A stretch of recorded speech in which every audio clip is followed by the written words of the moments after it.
नमस्कार दर्शकों, मैं हूं आपके साथ इशिका यादव। आप देख रहे हैं अभय न्यूज का 4 सितंबर रविवार का बुलेटिन। तो चलिए देखते हैं शहर की कुछ खास खबरें।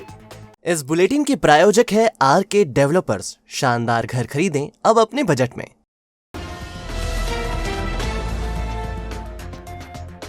महाकाल थाना क्षेत्र की एक महिला दुकानदार के साथ मोबाइल से पैसों की ठगी करने का मामला सामने आया है। आरोपी ने मोबाइल का ऑनलाइन पिन देखकर महिला के खाते से अपनी मां के खाते में 65,000 रुपए का ट्रांजैक्शन कर लिया। इसकी जानकारी जब महिला व्यापारी को लगी तो उसने महाकाल थाने में प्रकरण दर्ज कराया। हरसिद्धि पाल स्थित पराठा दुकान पर काम करने वाले नमक मंडी निवासी लव जैन ने कपड़ों की दुकान संचालित करने वाली संतोषपति यशवंत के मोबाइल से शाही सवारी के दिन 28,000 रुपए का ट्रांजैक्शन अपनी मां के खाते में किया। 2 दिन के बाद फिर से उसने 2 बार और पैसे ट्रांसफर कर कुल 65,000 रुपए अपनी मां के अकाउंट में ट्रांसफर किए। व्यापारी महिला को इसकी जानकारी लगी तो उसने महाकाल थाने में प्रकरण दर्ज कराया। एसआई बल्लू सिंह मंडलोई ने बताया कि 22 अगस्त को लव ने संतोष से किसी काम के लिए मोबाइल मांगा और ऑनलाइन ट्रांजैक्शन के माध्यम से 65,000 रुपए का ट्रांजैक्शन अपनी मां के खाते में कर दिया। पुलिस ने जांच की और बैंक से जानकारी जुटाई तो सामने आया कि यह पैसा एक महिला के खाते में गया है। मालूमात करने में पता चला कि वह लव जैन की मां है। संतोष से बात करने पर पता चला कि लव ने उसका मोबाइल मांगा था। लव जैन को जब एफआईआर दर्ज होने की जानकारी लगी तो वह फरार हो गया। आइए एएसआई बल्लू सिंह मंडलोई से जानते हैं पूरा मसला। कल एक शिकायत आवेदन आया था संतोषी पति यशवंत निवासी कहारवाड़ी का। उसने दुकान है हरसिद्धि चौराहे पे, उसके पास में एक लवकुश जैन करके लड़का भी रहता है, काम करता है दुकान पे। उनने मोबाइल से उसके मोबाइल संतोषी बाई का मोबाइल लेके उसके मोबाइल में 65,000 रुपये ट्रांसफ़र करने की शिकायत लेकर आई थी। उस पर धारा 420 कायमी कर विवेचना में लिया गया है। आरोपी की क्या पहचान हुई? आरोपी उन पे पड़ोस में ही दुकान थी तो वो जानते हैं। लवकुश जैन नाम का लड़का है, वो उसको तलाश कर रही है पुलिस अभी। बहरहाल शहर में साइबर ठगी के मामले थमने का नाम नहीं ले रहे हैं। आए दिन कहीं न कहीं साइबर क्राइम हो रहा है। आधुनिकता ने आम आदमी के सामने संकट खड़ा कर दिया है। आरके डेवलपर्स लाए हैं गणेश उत्सव में भव्य आवास मेला। आपके लिए बेहतरीन ऑफर्स और आकर्षक इनाम जीतने का सुनहरा मौका। बुकिंग मात्र 11,000 रुपए में। जयसिंहपुरा रेलवे क्रॉसिंग पर एक दिव्यांग की ट्रेन की चपेट में आने से मौत हो गई। वह सुबह सैर पर निकले थे और हादसे का शिकार हो गए। 50 साल के देवी सिंह पिता भागीरथ सिंह पहले हम्माली करते थे, लेकिन एक पैर कटने के बाद से उनका काम ठप हो गया था। ऐसे में वह घर पर ही रहते थे। हालांकि वह सुबह शाम सैर के लिए जरूर जाते थे। रविवार सुबह भी वह सैर के लिए निकले थे। इसी दौरान जयसिंहपुरा रेलवे क्रॉसिंग पर वह ट्रेन की चपेट में आ गए। सिर में गहरी चोट लगने से उनकी मौत हुई। बेटे धर्मेंद्र सिंह ने बताया, पूरे पडली गिरा सिंह से उधर से आ रहे थे, घूमते हुए थे, कहीं गए थे सुबह के, ट्रेन से टकरा गए। सर में लगी चोट है। लड़का उनका नाम, पिताजी का नाम देवी सिंह जी भाट। पहले हिमालय करते थे, साहब पैर कट चुका, विकलांग हो गए थे। वो काम धंधा कुछ कर नहीं सकते थे, बस घूमते फिरते रहते थे। 6:30 बजे करीब। कोई नहीं, मैं हूँ, एक लड़का है, एक पत्नी, एक माँ है। बहरहाल ट्रेन की चपेट में आने से मौत का सिलसिला दूसरे दिन भी जारी रहा। एक दिन पहले ही बड़ी मायापुरी कॉलोनी के पास बीएससी फर्स्ट ईयर की छात्रा की ट्रेन से कटने पर मौत हो गई थी।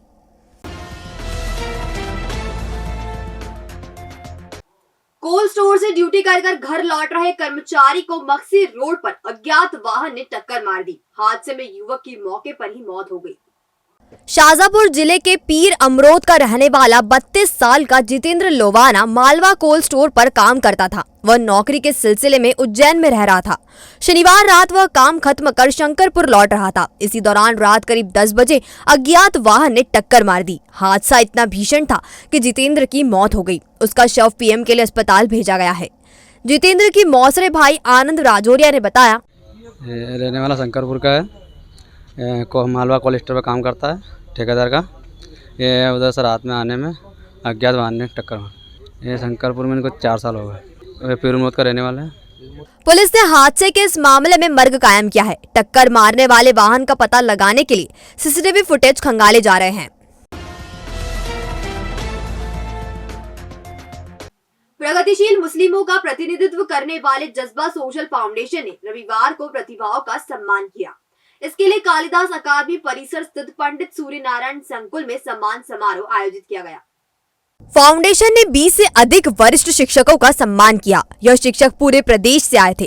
कार्यक्रम में प्रतिभाशाली विद्यार्थियों को भी सम्मानित किया गया। शिक्षक दिवस के अवसर पर आयोजित इस समारोह में बड़ी संख्या में गणमान्य जन उपस्थित थे। फाउंडेशन के सदस्य शादाब अहमद सिद्दीकी ने बताया, प्रतिवर्षानुसार शिक्षक दिवस के उपलक्ष्य में आज 4 सितंबर को आयोजित किया जा रहा है, जिसमें शहर उज्जैन और आसपास के इलाकों जैसे देवास, रतलाम, मंदसौर के नगरों के वरिष्ठ प्राध्यापक, शिक्षक, सेवानिवृत्त शिक्षक और सेवारत शिक्षकों का सम्मान किया जाना है। ये तकरीबन संख्या में 20 शिक्षक ऐसे हैं जिन्हें आज इस मंच से सम्मानित किया जाएगा। साथ ही 10वीं और 12वीं कक्षा में 75% या उससे अधिक अंक अर्जित करने वाले विद्यार्थियों को भी यहाँ पुरस्कृत किया जाना है। ये बच्चे भी न सिर्फ उज्जैन बल्कि आसपास के शहरों से आज कालिदास अकादमी संकुल में पधारे हैं अपने अभिभावकों के साथ। जज्बा सोशल फाउंडेशन की ये एक अकादमिक सेवा है। वो ये अपना फरीज़ा समझती है कि शिक्षक जिन्होंने समाज को बहुत कुछ दिया है और ये इस समाज के बुनियादी पत्थरों में शिक्षक मौजूद हैं, ऐसे हमारे शिक्षकों का हम एजाज़ करें, सम्मान करें और उनके प्रति हमारी कृतज्ञता व्यक्त करें। बहरहाल कालिदास अकादमी परिसर में एक गरिमामय कार्यक्रम बेहतरीन तरीके से पूरा हुआ।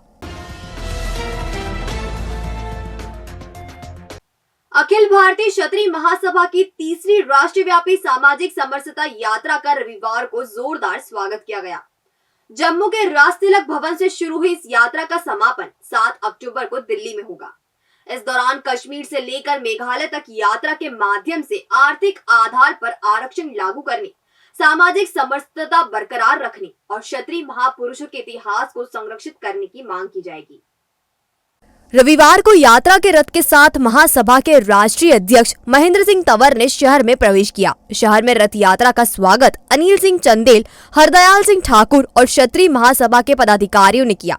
यात्रा शहर के प्रमुख मार्गों से होती हुई विक्रम कीर्ति मंदिर पहुंची। महासभा के राष्ट्रीय अध्यक्ष महेंद्र सिंह तंवर ने बताया, तीसरी राष्ट्रव्यापी रथ यात्रा जम्मू के राजतिलक भवन से आर्थिक आधार पर आरक्षण की मांग को लागू करवाने के लिए, देश में जातिगत आरक्षण को समाप्त करने के लिए, सभी जातियों के आरक्षित और अनारक्षित सभी जातियों के गरीब लोगों को आरक्षण दिलवाने के लिए सभी जातियों ने मिलकर ये रथ यात्रा निकाली है। उनका समर्थन है और उनका सहयोग है और हमारी मांग है कि देश में आर्थिक आधार पर आरक्षण लागू किया जाए, जातिगत आरक्षण को समाप्त किया जाए। सामाजिक समरसता जब ही आएगी जब ये जातिगत आरक्षण समाप्त होगा। देश में वर्ग संघर्ष जैसी स्थिति पैदा हो चुकी है।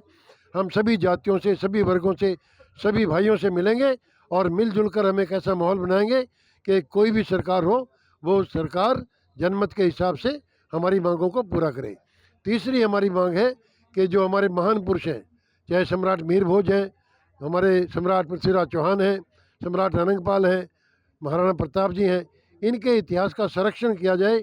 इनके इतिहास को कुछ एक विशेष जाति के लोग जो हैं एक जाति विशेष के साथ उनका नाम जोड़कर वो प्रतिमाएं लगा रहे हैं, कुछ और कार्यक्रम कर रहे हैं। हमने प्रधानमंत्री जी को, मुख्यमंत्रियों को इस बारे में पत्र लिखा है कि इस साजिश को नाकाम किया जाए, क्योंकि उन महान पुरुषों के इतिहास को बिगाड़ने का मतलब है न केवल उन महान पुरुषों का अपमान, पूरे देश का, पूरे राष्ट्र का अपमान है ये। इसलिए ऐसे जो साजिश है उसको बेनकाब किया जाना चाहिए। इन 3 मांगों को लेकर ये रथ यात्रा जम्मू से शुरू हुई, पंजाब, हिमाचल, उत्तराखंड, हरियाणा, चंडीगढ़, राजस्थान, मध्य प्रदेश, इसके बाद महाराष्ट्र, छत्तीसगढ़, उसके बाद बंगाल के बाद झारखंड से बिहार, असम, मेघालय, वापस आके फिर उत्तर प्रदेश। ये पहला फेज़ जो है 7 अक्टूबर को दिल्ली में समापन होगा और हम उस समय 7 अक्टूबर को महामहिम राष्ट्रपति जी को, प्रधानमंत्री जी को, लीडर अपोजिशन को, इन सबको इस हेतु मांग पत्र देंगे और ये मांग करेंगे कि इन मांगों को तुरंत माना जाए और देश में एक अच्छा माहौल पैदा हो। देश और राष्ट्र जो है वो सभी वर्ग सभी मिलजुल कर काम करें, ये हमारी संकल्प है। और इस बार हमने महाराणा प्रताप जयंती सभी जगह सामाजिक समरसता दिवस के तौर पर मनाया। बहरहाल यात्रा सोमवार को शहर से रवाना होगी और भोपाल के लिए प्रस्थान करेगी।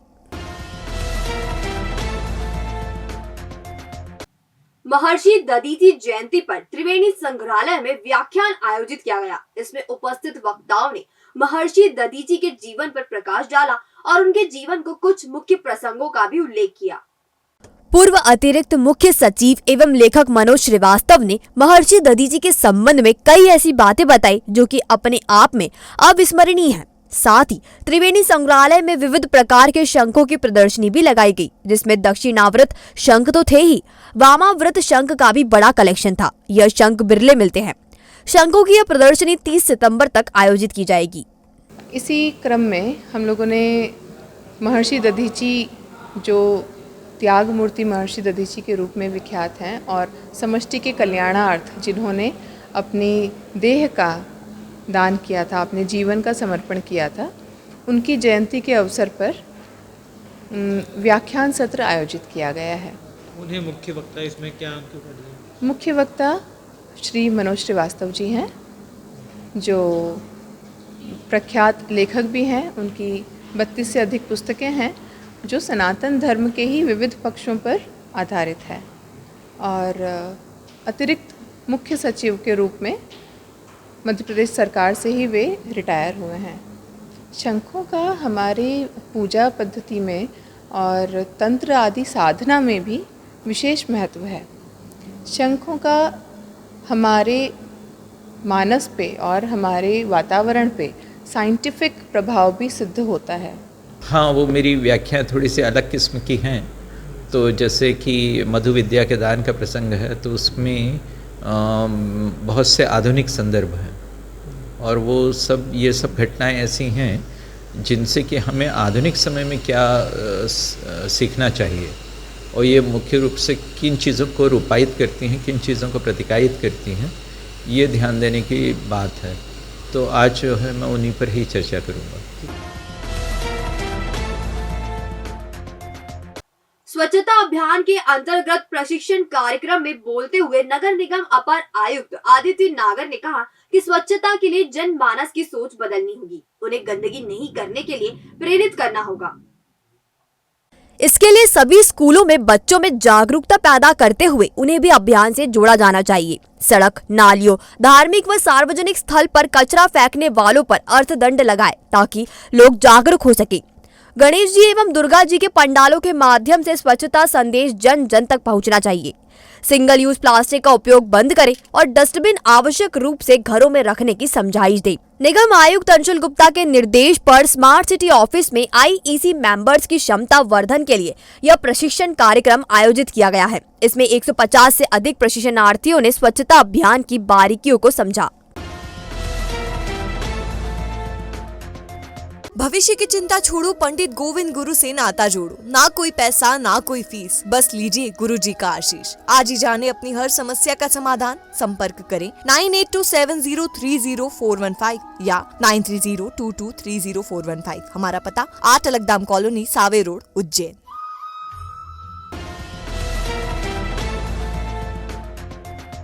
तो आपने देखा हमारा बुलेटिन। ये आपको कैसा लगा, इसका फीडबैक हमें हमारे कमेंट सेक्शन में जरूर दीजिएगा। कल फिर मुलाकात होगी नए बुलेटिन के साथ। नमस्कार।